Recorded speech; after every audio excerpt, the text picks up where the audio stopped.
Magandang araw!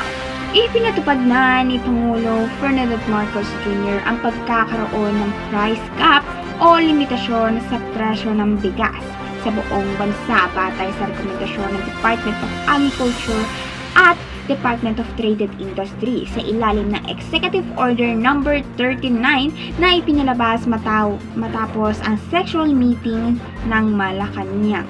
Itinakda sa halagang 41 pesos kada kilo ang pinakamataas na presyong regular milled rice habang 45 pesos per kilo naman ang well-milled rice.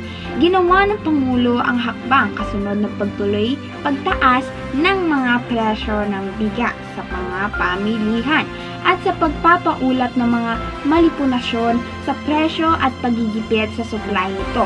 Maging epektibo agad ang price ceiling pagkatapos na ihabala sa official gazette o kaya sa isang pahayagan.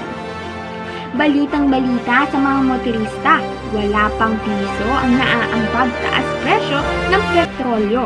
Ngayong Martes natansya sa oil industry source, 60 centavos hanggang 85 centavos ang naatasang pagtaas na litro sa diesel, habang 40 centavos hanggang 65 centavos naman ang dagdag sa kada litro ng gasolina.